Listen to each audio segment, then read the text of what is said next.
오늘 본문은요, 우리가 잘 아는 달란트 이야기입니다. 이 이야기가 의미하고 있는 바는 여러분 잘 아실 거예요.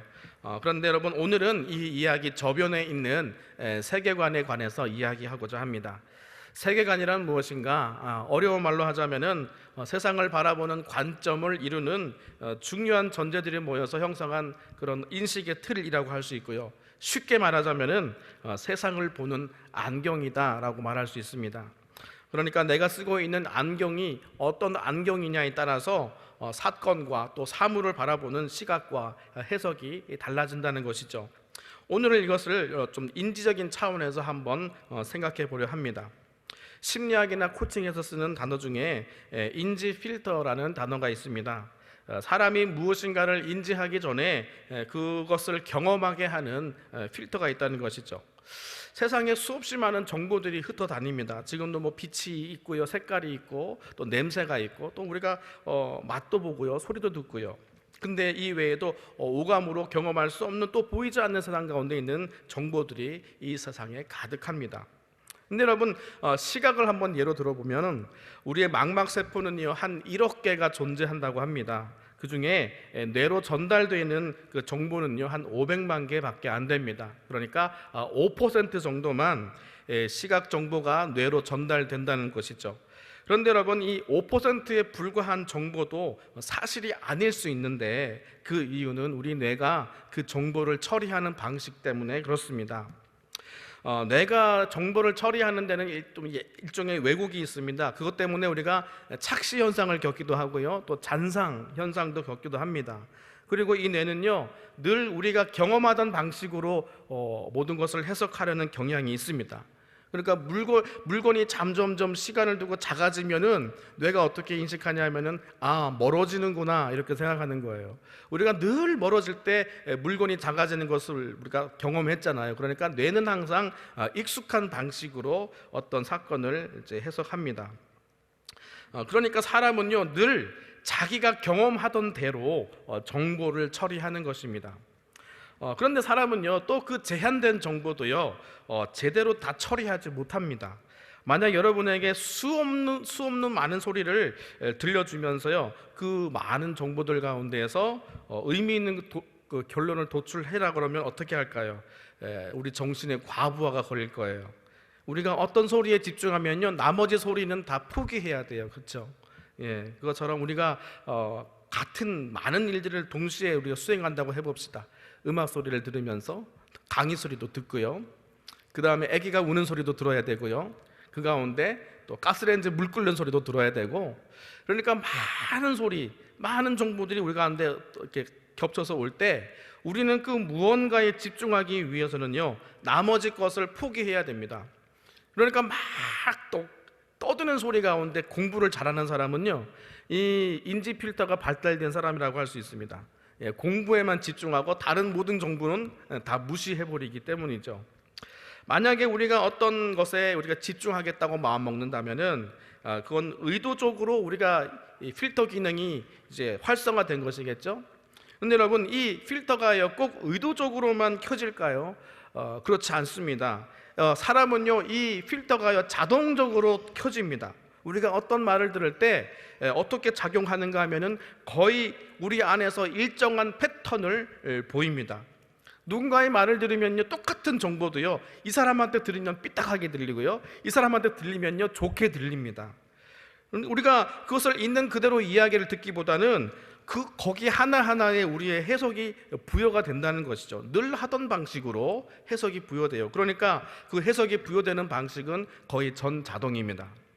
내가 경험한 대로 보고 또 내가 보고 싶은 대로 보면서도 나는 세상을 있는 그대로 본다는 착각 속에 산다는 것이죠. 그러니까 여러분이 본 것이 정말로 정확합니까?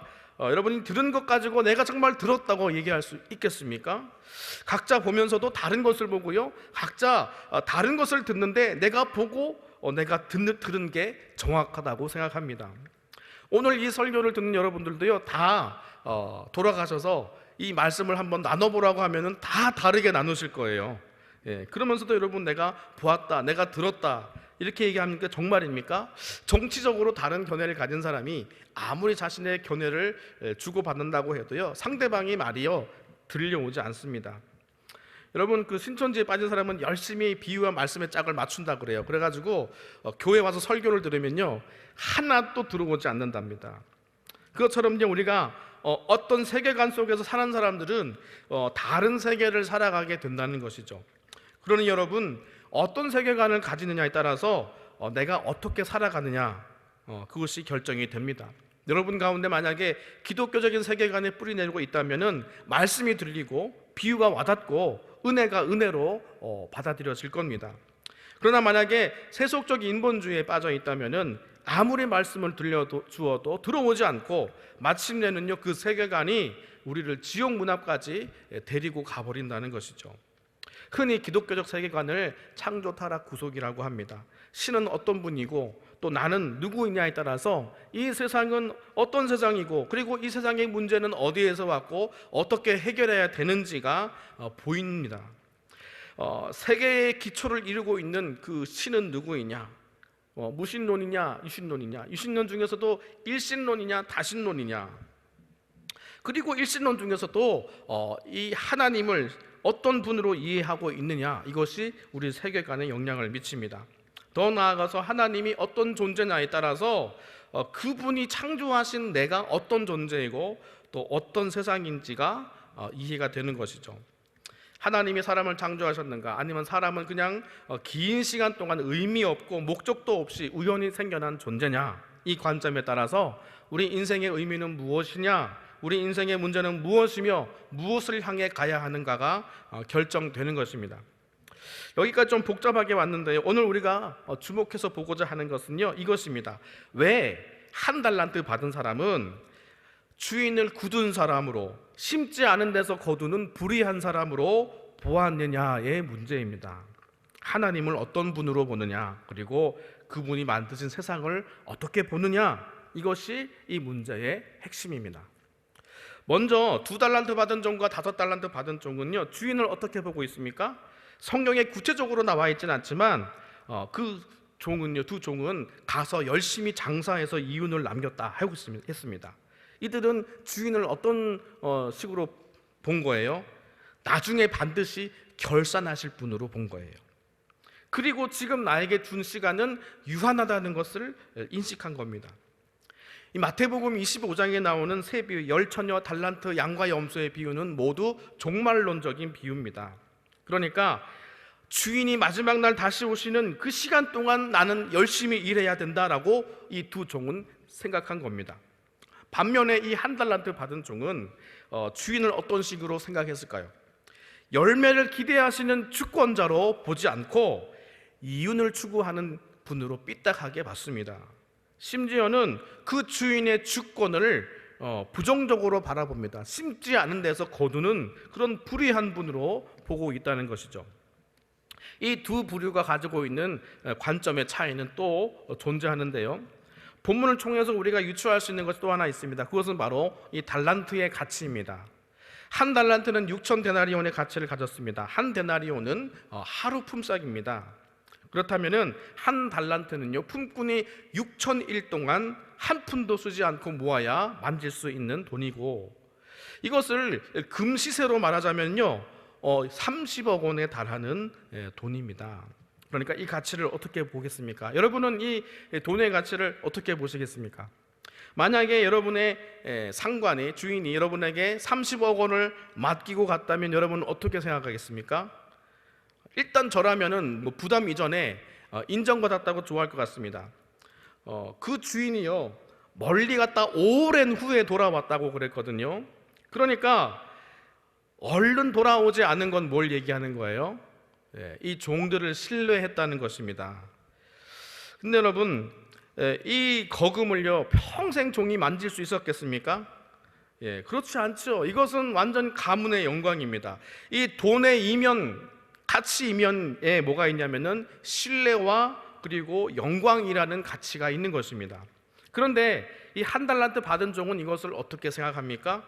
매우 불의한 일로 봅니다. 심지 않은 데서 거두려고 하는 주인의 얄팍한 속셈으로 지금 본 것이죠. 오늘날 인본주의자들은 이런 일이 있으면 어떻게 접근할 것 같습니까?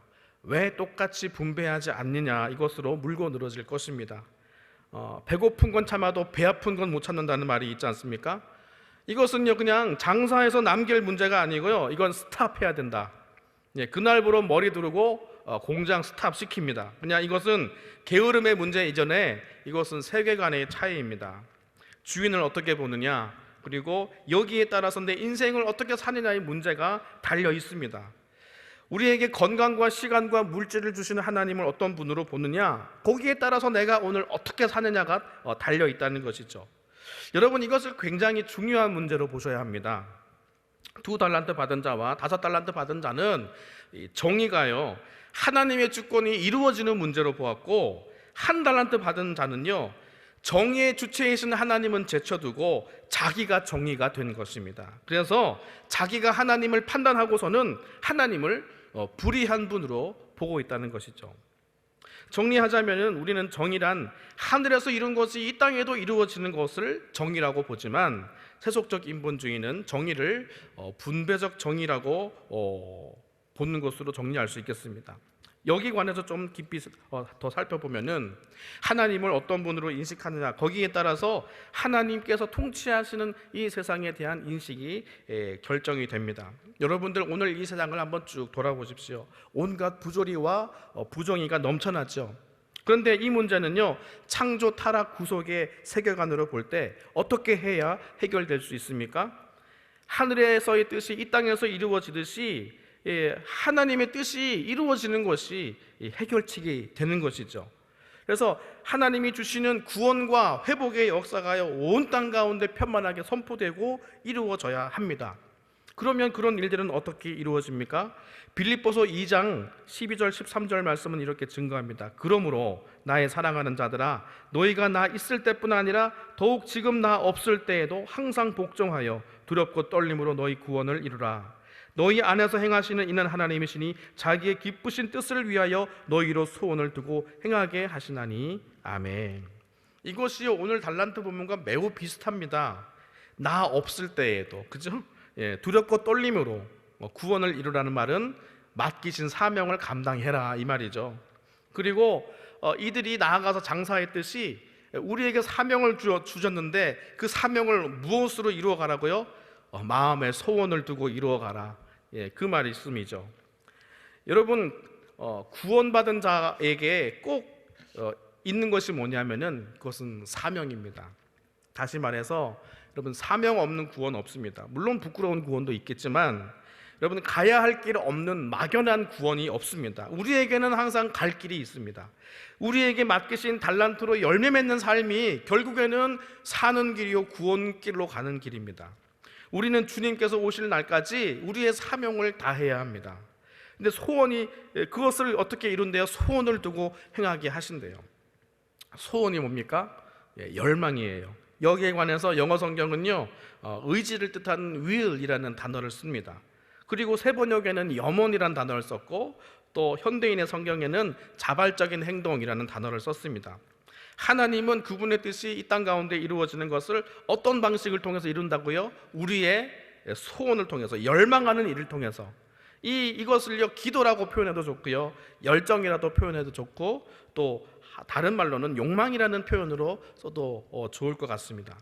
그럼 하나님은 그분의 나라를 어떻게 세워 가시는가? 우리의 욕망을요, 성화시켜 가세요. 이 세상을 향한, 썩을 것들을 향한 우리의 욕망, 병든 욕망들을 하나님의 선한 일과 거룩한 뜻을 향한 거룩한 건강한 욕망으로 바꾸어 가신다는 거예요. 다시 말해서 우리의 욕망이 바뀌는 그 일들을 통해서 하나님의 뜻이 이 땅 가운데 이루어지게 해 놓으신 것입니다. 그러면 이 세속적 인본주의는 이 세상을 어떻게 바라봅니까? 그들의 눈에 보기에도 여전히 부조리와 정의가 있는 곳이, 부정의가 판치는 세상이죠. 그런데 그들은 하나님께서 이 세상을 창조하시고 통치하시는 분으로 인정합니까? 아니죠. 그들은 무신론자죠. 그러니까 하나님의 뜻이 이 땅에 이루어지는 것이 아니라 그들 스스로 정의가 되어서 이 세상을 유토피아로 바꾸어 가려고 하는 것입니다.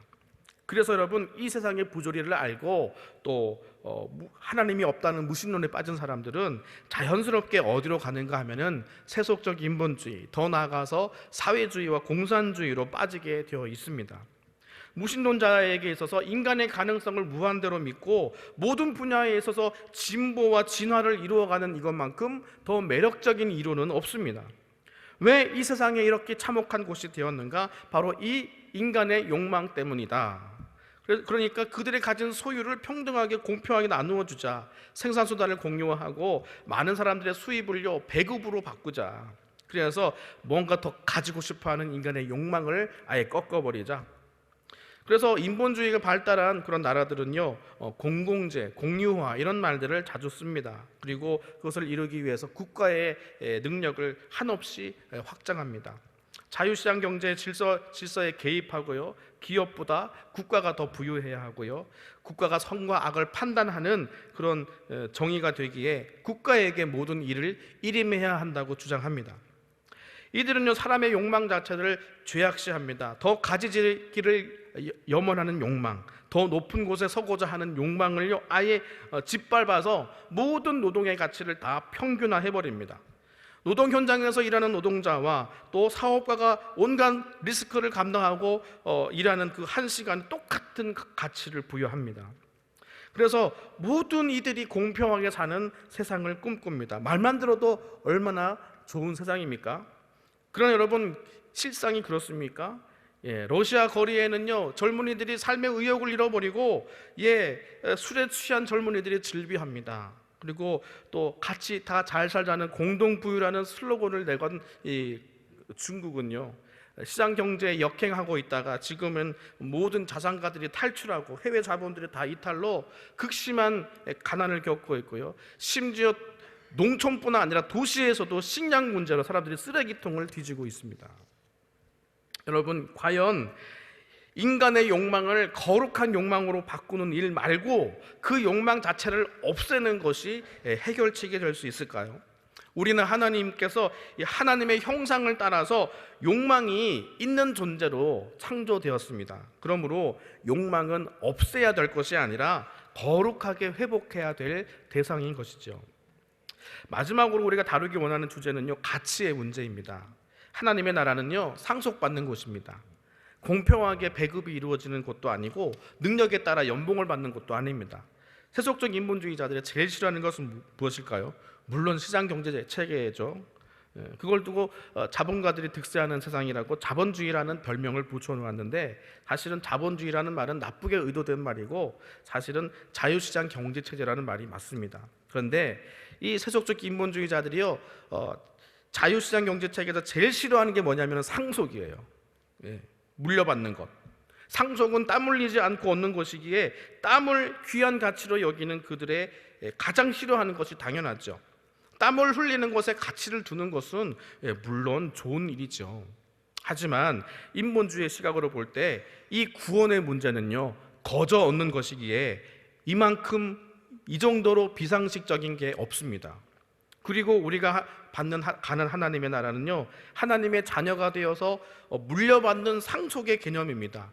그러니까 이거야말로 이 피안의 소망으로 이 땅의 개선의 의지를 꺾어버리는, 더 나아가서 이 개혁의 의지를 꺾어버리는 그런 민중의 아편이라고 공산주의자들이 말한 것이죠. 그래서 여러분, 기독교는 항상 이 억눌린 자들의 현재 개혁 의지를 꺾어버리는 존재, 그래서 교회는 이 땅에서의 개혁을 위해서 없어져야 될 존재로 본 것이죠. 여러분, 오늘 이 달란트 비유를 보게 되면은 이것은 상속의 개념이라기보다 창업의 개념과 더 가깝습니다. 2달란트 받은 종과 5달란트 받은 종은 더 나아가서 장사, 즉 사업을 했다고 기록이 되어 있습니다. 아니, 왜 굳이 다른 일도 아니고 장사일까? 그리고 왜 주인은 종들에게 차별적으로 달란트를 나누어 주었을까? 이거는 참 자본주의 냄새가 나죠. 그리고 종들의 이윤을 남겨오자 주인은 어떻게 합니까? 더 많은 것을 주겠다고 합니다. 야, 이거는 인센티브잖아. 근데 여러분, 이건 인센티브가 아니라 관대하신 하나님의 성품이세요. 더 많은 것을 맡기고자 하시는 풍성하신 하나님의 성품 때문에 그렇습니다. 근데 여러분, 이 자본주의자, 인본주의자들은 이렇게 주장합니다. 큰 자본을 가진 자가 훨씬 경쟁에서 유리하잖아요. 그러니까 이것은 기울어진 운동장이다. 처음부터 이 5달란트 받은 사람은 금수저 물고 시작하는 거다. 그러면은 1달란트 받은 종이 불리할 수밖에 없다. 이것이 세상이 바라보는 시각입니다. 그런데 주인은요, 결코 종들에게 성공하라는 말을 한 적이 없습니다. 그냥 달란트를 맡기시고 회개하시는 거예요. 얼마나 이것을 잘 사용했는지를 물으시는 것이지, 이윤을 남겨라, 이 시대의 트렌드를 주도해라, 규모의 경제학을 이루어서 놀라운 이윤을 나타내라, 이런 얘기를 하지 않으셨어요. 단지 그 열매가 어떤지를 결산하셨다는 거예요. 주인이 1달란트를 준 것은 이윤 창출에 있었다고 항변하는 이 1달란트 받은 종에게 주인이 뭐라고 얘기하십니까? 27절 말씀입니다. 그러면 내가 마땅히 내 돈을 취리하는 자들에게나 두었다가 나로 돌아와서 내 본전과 별리를 받게 할 것이니라. 네가 나를 이윤이나 추구하는 자로 여겼다면은 너는 왜 은행에 맡겨서 이자라도 받지 않았느냐라고 반문하시죠. 여러분, 이 주인이요, 긴 기간 동안 떠나 있었거든요. 그러니까 은행에 맡겼으면은 쌓인 이자가 얼마였겠어요. 그러니까 여러분, 이 주인의 의도가요, 이윤을 남기는 데 있었을까요? 물론 하나님께서는 우리에게 열매를 기대하십니다. 그리고 마지막에 결산하실 거예요. 하지만 그 열매가 당연히 이윤일까요? 절대 그렇지 않습니다. 주인의 의도가요, 이윤을 남기는 것이었다면은 우선 그 주인은요, 그 돈을 종에게 맡기지 않았을 겁니다. 전문 경영인에게 맡겼겠죠. 차라리 포도 농장을 사서요, 품꾼으로 그 안을 가득 채우고 그들을 엄하게 다스렸겠죠. 세속자들이 그리는 자본주의 방식을 따르자면 이런 방식입니다. 그런데 하나님은 그렇게 하지 않으셨습니다. 하나님은 먼저 큰 위험 부담을 지셨습니다. 큰 리스크를 거셨다는 거예요. 그게 뭐예요? 그 큰 돈을요, 종에게 맡기셨다는 거예요. 이 비유를 우리에게 적용하자면 무슨 말입니까? 하나님 나라의 귀한 일들을요, 우리에게 맡겨주셨다는 것입니다. 그 위험을 감수하셨다는 거예요. 이 일을 천사들이 아니라 우리에게 맡기셨다는 거예요. 여러분, 이게 우리의 불만이 될 수 있겠습니까? 이것이 심지 않은 데서 거두시는 것입니까? 아니, 그리고 저 사람은 왜 나보다 달란트가 많아? 이것이 불만입니까? 하나님의 정의는요, 분배 정의가 아니에요. 하나님의 정의가 분배 정의였다면은 너도 한 데나리온, 너도 한 데나리온, 매일마다 품삯을 주는 품꾼으로 우리를 부르셨겠죠. 하지만 이들은요, 자금을 받았어요. 창업주로 부름받았다는 거예요. 하나님께서 이 종들에게 평생 만질 수 없는 거금을 주신 이유는 무엇입니까? 하나님 나라의 창업주로 우리를 부르고 계신다는 것입니다. 창업주와 품꾼의 차이가 무엇입니까? 둘 다 열심히 일해야 되는 존재죠. 하지만 다른 점이 있어요. 창업주는 무엇을 감수하는 사람입니까? 리스크를 감당하는 사람입니다. 품꾼은요, 그냥 하루하루 자기 맡겨질 일만 수행하면 되는 겁니다. 그러면 창업주는 어떤 위험을 감수합니까? 실패의 가능성이에요. 이건 하나님께서 우리에게 감수하시는 것과 똑같습니다. 하나님께서 어떤 일을 우리에게 맡겨주시면 이건 리스크를 거는 일입니다. 이건 하나님에게 모험입니다. 그래서 마찬가지로 우리에게도 무엇을 기대하시는 거예요? 우리도 실패의 위험을 감수하라는 것이죠. 페이팔의 창업주였던 일론 머스크가 인터넷 기반 결제 사업에서 크게 성공한 이후에 그 다음에 인류의 화성 거주라는 꿈을 이루기 위해서 로켓 회사를 세우려고 할 때였습니다. 한 베테랑 로켓 기술자인 톰 뮬러라는 사람을 찾아갔습니다. 그리고 회사의 비전을 나누었죠.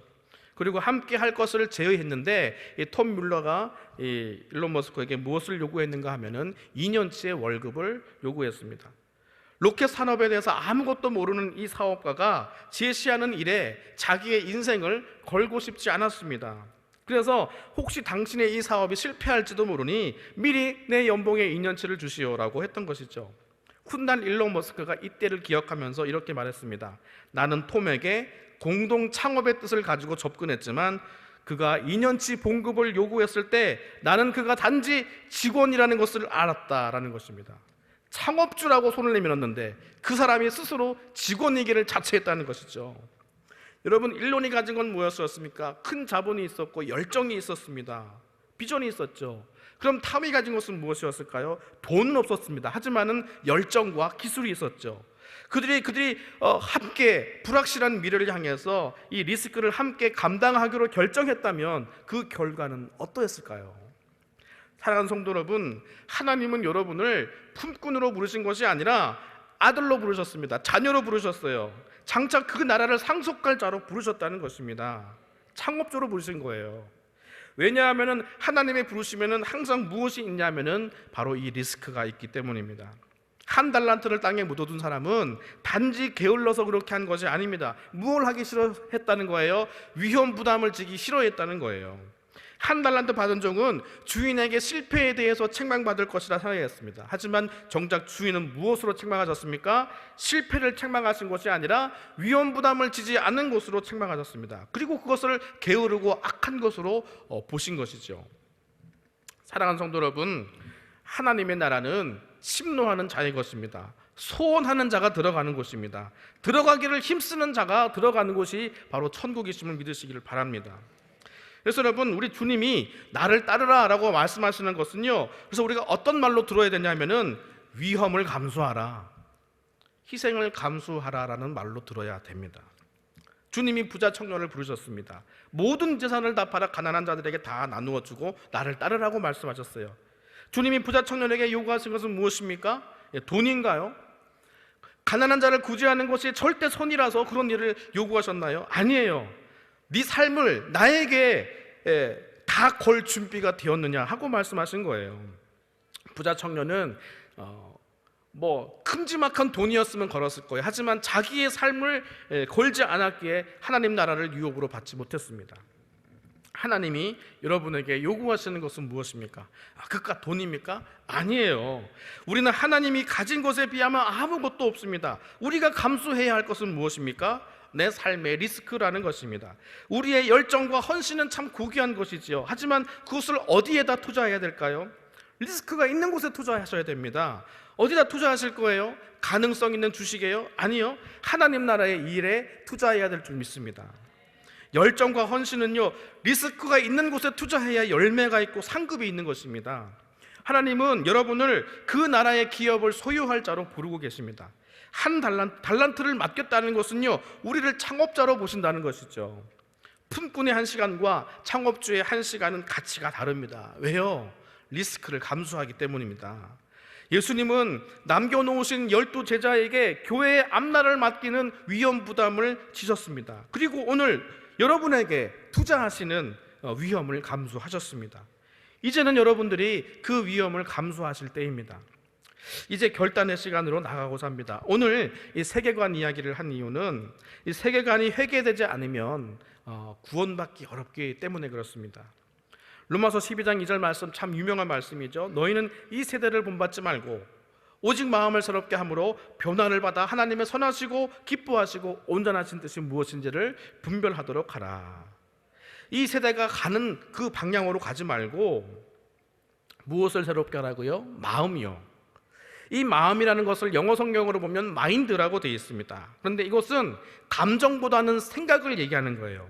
그러니까 하나님이 기뻐하시고 온전하신 길로 나가기 위해서는 무엇이 변해야 된다고요? 우리의 생각이 바뀌어야 된다는 거예요. 생각의 변화는 세상과 다른 관점에서 오는 것입니다. 결국 무엇에서 생각의 변화가 오는 것입니까? 세계관의 변화에서 온다는 것이죠. 근데 참으로 심각한 것은 이 세상은 하나님을 대적하는 세계관으로 온통 오염이 되어 있다는 것입니다. 설교를 시작하면서 우리는 각자 인지 필터를 갖고 있다고 말씀을 드렸죠. 그리고 그 인지 필터는 거의 자동으로 움직인다고요.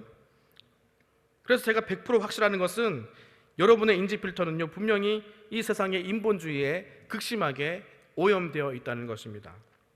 여러분의 세계관이 오염되어 있기 때문에 설교를 들어도요, 여러분의 사고가 믿음으로 작동되지 않습니다. 생각의 계산기를 두드릴 때 믿음으로 답이 도출되어야 하는데요, 믿음으로 결산되지 않는다는 거예요. 이것은 매우 심각한 문제입니다. 오늘 이 달란트의 비유에 의하면 이것은 바깥 어두운 데서 슬피 울며 이를 가느냐 아니면 마느냐, 그 안으로 들어가느냐가 결정되는 일입니다. 그래서 이것은요, 예배 자리에 나와 있는 우리에게도 심각한 일이지만 이미 인본주의 세계관에 따라서 교육받고 있는 우리 자녀들에게는 너무나 치명적인 일입니다.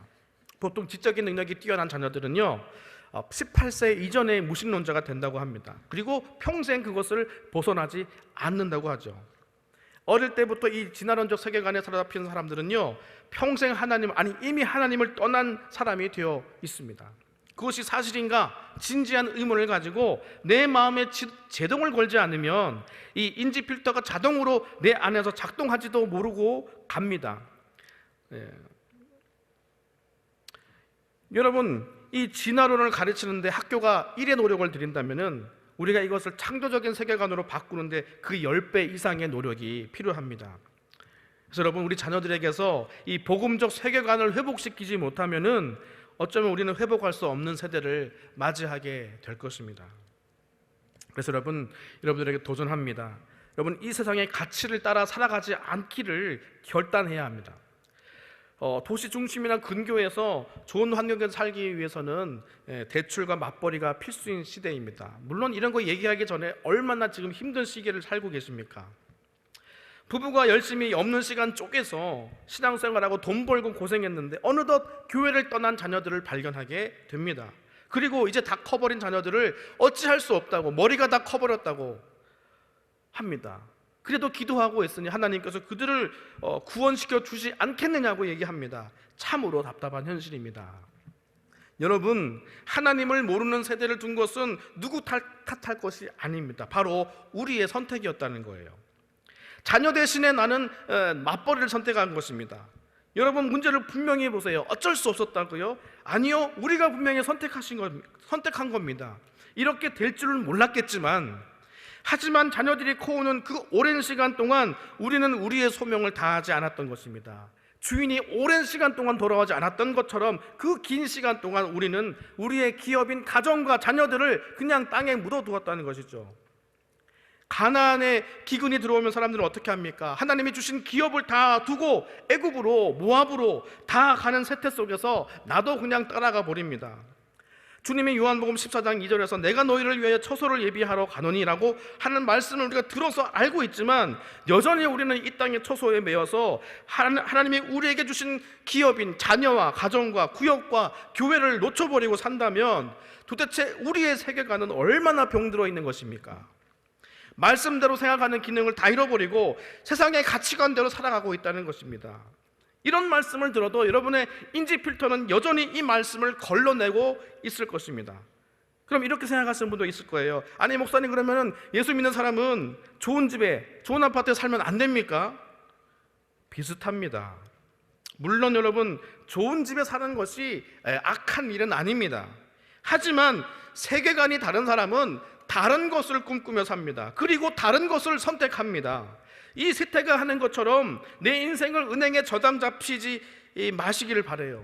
아이들 학원비에 허덕여서 맞벌이 하지 마시고 아이들을 학원에 안 보내는 걸 선택하십시오. 대신 아이들의 병든 세계관을 회복하십시오. 신명기 6장 쇠마의 말씀을 요약하면 이 한 문장입니다. 네 자녀는 네가 가르쳐라라는 것입니다. 여러분, 자녀를 포기하지 마시고 차라리 일을 포기하십시오. 여러분, 자녀들에게 이 나라를 잘 물려주지 마시고요, 그들에게 하나님 나라에 들어갈 준비를 하게 해주십시오. 주님은 위대한 것 싸들고 나를 따르라 말씀하지 않으셨습니다. 너의 십자가 지고 나를 따르라 말씀하셨어요. 그 십자가가 뭡니까? 우리가 믿음으로 살면서 치르는 온갖 위험 부담들이 있죠. 믿음으로 살다가 경제적으로 궁핍할 수 있는 리스크, 자녀들에게 성경적으로 가르치다가 그들이 이 땅의 백성으로 성공하지 못할 수 있는 그런 리스크죠. 내 평생 구역장으로 교회를 위해 섬기다가 다른 사람들 다 돈 벌어서 외곽에 좋은 아파트로 이사하는데 나는 죽을 때까지 여기서 벗어날 수 없다는 그런 리스크. 여러분, 순교는 멀리 있지 않습니다. 하나님의 나라는 자본주의도 사회주의도 아닙니다. 자본력이 죽으면 이 사회는 그 사람을 죽은 사람 취급하죠. 그래서 여러분, 이 자본주의 사회에서 하나님 나라 위하여 살다가 자본력을 잃어버리는 것, 그것이 바로 순교입니다.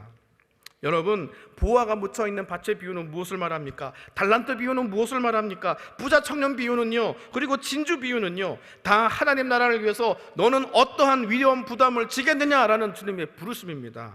그러니 여러분, 여러분의 사명을 내려놓지 마십시오. 달란트를 땅에 묻어둠으로 그 위험을 피하지 말라는 것입니다. 오늘 여러분이 이 말씀이 여러분의 마음을 상하게 했다면 1차적인 목적은 이루어진 것입니다. 그러나 한 걸음 더 나아가서 여러분이 빨리 달려가는 그 길에서 제발 이 말씀이 여러분의 브레이크를 걸 수 있기를 바랍니다. 여러분의 인지 필터 다시 작동하시기를 바라요.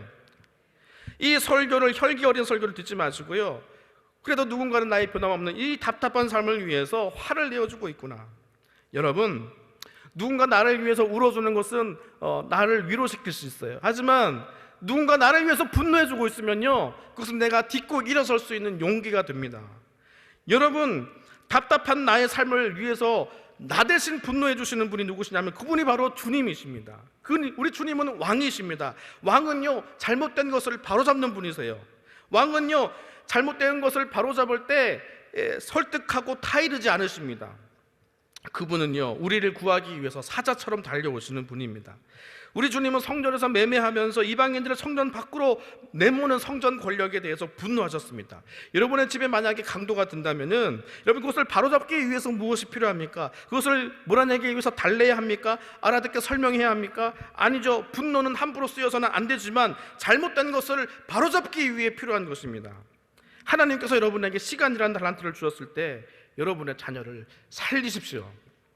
여러분의 자녀를 돈이 우상인 이 시대에 순교자로 만들어 내십시오.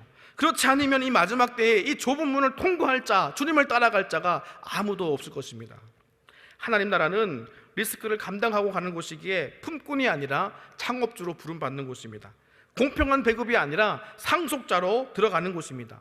사랑하는 성도 여러분, 서로 돌아보아서 사랑과 선행을 경유할 수 있기를 바랍니다. 여러분의 세계관이 회개하기를 바랍니다. 헬라어로 회개는 메타노이아입니다. 생각이 바뀌다라는 말이죠. 히브리어로 회개는요, 돌아서다, 슈브입니다. 돌아서는 것. 메타노이아가 일어나야 슈브가 일어납니다. 생각이 바뀌어야, 가치관이 바뀌어야 내 행동이 바뀝니다. 여러분, 믿음이 생겼다는 말은 무슨 말인가 하면은 내 관점이 바뀌었다는 말입니다. 과거에 운동권에 빠졌던 청년들을 골수분자라고 했죠. 세계관의 변화가 그들의 사고방식을 완전히 바꿔놓았기 때문입니다. 여러분들도요, 믿음의 골수분자가 될 수 있기를 바랍니다. 사랑하는 성도 여러분, 여러분의 십자가 이쪽에서 못 바뀌었고 여러분의 이 세상의 부귀영화 그리고 안전과 예측 가능한 삶은요, 십자가 반대편에서 못 바뀌었습니다. 나는 세상을 향해서 죽었고 세상 또한 나에 대해서 그러합니다. 사랑하는 성도 여러분, 하나님 나라를 고대하시기를 바랍니다. 하나님 나라는요, 동산이 있고 부동산이 있어요. 우리가 누려야 할 것이 무궁무진합니다. 그리고 무엇과도 바꿀 수 없는 하나님의 영광이 있습니다. 그 영광을요, 우리에게 주실 것입니다. 순교자로 살겠다는 마음을 먹지 않고서는요, 마지막 때 알곡으로 분류되기 못합니다. 그러니 베드로처럼 두 팔 벌려서 주님이 띠띠오신 대로 끌려다니는 그런 삶을 살 수 있기를 바랍니다. 우리는 영적인 나그네들입니다. 영적인 노마드들이에요. 우리를 인도하시고 함께 하시는 주님께서 우리와 함께 하십니다. 마지막 때에 이 믿음의 선한 싸움을 끝까지 싸우시는 저여러분 될 수 있기를 주님으로 축원합니다. 함께 기도하기를 원합니다. 아버지 하나님, 우리를 긍휼히 여겨 주시옵소서. 이 세상 아버지 목적하고 계획을 가지고 길을 쓰고 아버지 이 세상에서 교회와 가정을 없애려고 아버지 처음부터 기획하며 모든 이 사회의 영역 속으로 깊이 들어간 이 세속적 인본주의로 인해서 아버지 우리 마음과 우리 가치관을 잃어버렸습니다. 우리 자녀를 주님의 제자 삼지 못하고 있다가 어느덧 그들이 세상의 제자 되어 다 뿔뿔이 흩어져 버렸습니다. 아버지 하나님, 우리에게 맡겨주신 이 기업, 이 교회, 이 구역, 아버지 이 가정, 우리의 자녀들을 아버지 하나님 우리가 놓치지 않게 하여 주시기를 원합니다. 아버지 하나님, 가치관이 다른 자, 세계관이 다른 자는 다른 것을 꿈꾸며 삽니다. 이 땅 가운데에서 아버지 좋은 것 누리며 살기보다는 영원한 천국, 영원한 하나님 나라의 꿈을 가지고 살아갈 수 있도록 도와주시옵소서. 오히려 우리 삶 가운데 목마름이 있고 배고픔이 있고 내 삶 가운데 상처가 있고 마이너스적인 것이 있었다면 그것을 허기진 것을 채우려고 이 땅 가운데서 발버둥치지 않게 하시고 오히려 나의 허기짐, 나의 목마름으로 말미암아 올 그 하나님의 나라를 고대하게 하여 주시기를 원합니다. 배고픔이 있는 자만이 그곳에 들어가기를 힘쓰는 자인 줄 믿습니다.